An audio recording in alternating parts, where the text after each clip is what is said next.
Tengai Makyo Zero, or Far East of Eden Zero, was one of the most ambitious role-playing games for the Super Famicom, a system that was full of such games. For years, this title was virtually unplayable for an English-speaking North American audience, but a monumental translation patch for it was released in 2017, making it completely accessible. Merely through playing this game with SNES emulation, one can see how much of a crime it was that this game was never officially released here. From the moment you start the game up, you are swept into a menacing story, not unlike that which is found in Chrono Trigger or Final Fantasy VI. Everything in this game is just epic, from the graphics, to the gameplay, to the story.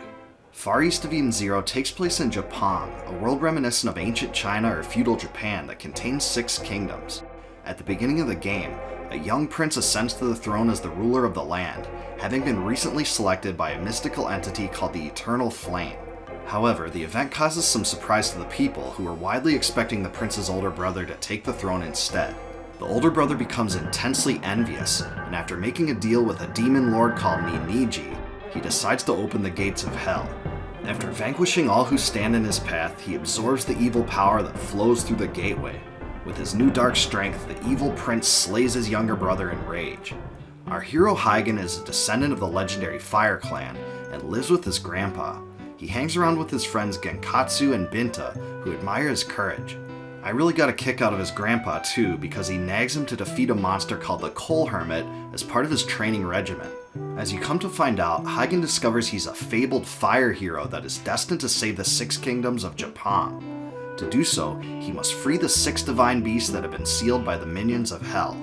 Far East of Eden Zero makes use of colorfully animated cutscenes of sorts that almost serve as a prototype for full motion video and CGI that future games made use of. This isn't done just a few times either, it's all over the game. Some of these visuals are just breathtaking. In the intro, for instance, the evil prince throws his swords into the gate of hell, and it just looks awesome. From someone that has played so many SNES games, this was just a luxury to see. There are also many environmental effects, like snow and rain, which really helps convey the story. The world map is huge, and there are many hidden secrets to discover. Combat is pretty much what you'd expect from a turn-based RPG from this time. The characters appear at the bottom of the screen, with the enemies in the middle. Unlike many other RPGs, you don't learn new special attacks by leveling up. Instead, you gain them from hermits found throughout the game. Each of the attacks of your party members have their own special animations, and they also react when they are hit by enemy attacks. This gave the game a little more depth than games like Dragon Quest V and VI. The battles themselves reminded me of a more graphically impressive version of Phantasy Star 4 and the 7th Saga. The system is very fast-paced and just works well.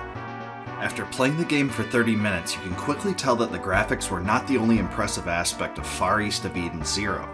The game was one of only 3 titles on the Super Famicom to make use of the special SPC 7110 decompression chip, which allowed for more data to be stored on the cartridge. As a result, the game also features an enormous script that effectively enriches the story and develops the characters. In this way, it's kinda like the Xenogears of the Super Famicom. I absolutely love this translation. None of the dialogue is dreadfully boring like some of the professionally translated SNES RPGs from this time. Breath of Fire 2. You can just tell a lot of time was put into it, and it was so refreshing to see. From what I've read, the special chip also allowed the developers to create unique sprites for all of the enemies, which made each of them stand out that much more. This was just a nice touch after seeing so many RPGs use the exact same sprites and merely change the colors for new enemies.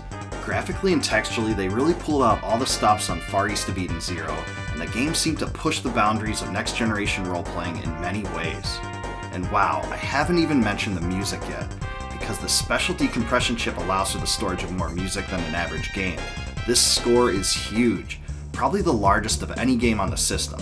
It's filled with tunes of various themes, characterizing not only the more innocent moments, but also the dark and brooding storyline events as well. Even the theme of the first town is memorable. It's great altogether. Probably the most unique aspect of Far East of Eden Zero was the personal live game system, which is definitely worth explaining. On the basis of real-life times and dates, certain stores are only open during specific time frames. This also affects special festivals, some of which only occur during certain times of the year.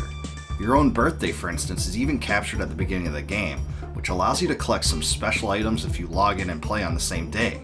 This system probably has some drawbacks, but it was such a revolutionary idea, and I never thought such an experience was possible on the SNES.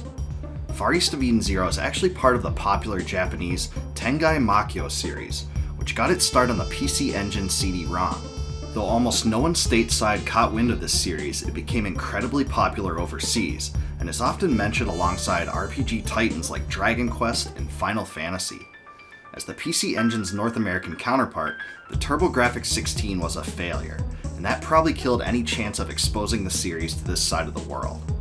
Unlike many RPGs where you only get a single powerful airship or other contraption to fly around in, this one features multiple vehicles that fit the flavor of the location. For instance, this flying peacock made traveling through the Peacock Nation expedient, and this Ratmobile of sorts allowed you to get through the deserts of the Crane Nation. It also might seem like a minor thing, but I was really impressed that Far East of Eden Zero allows you to run on the world map just like you can in Villages. Because the map in the game is so huge, this was an extremely convenient addition that I really appreciated. There's almost nothing to dislike about Far East of Eden Zero. The story was dark and immersive, and I love the Asian theme motif. Everything just works well together in harmony here. The soundtrack is also noteworthy, and the translation makes this game worth playing for anyone that loves SNES RPGs. Even the status screen looks great. Out of all the Japan-only RPGs I never played until there was a translation, this one might have taken the biggest hold on me. Everything about it was grandiose, and I can safely say it's one of my favorite titles of its kind on the system. It truly was a diamond in the rough that was never available in North America until now. If you like this review and remember Far East of Eden Zero, leave a comment below about the most memorable aspect of the game to you. If you like my videos, please subscribe to my channel and click the bell below to be alerted upon the addition of new ones.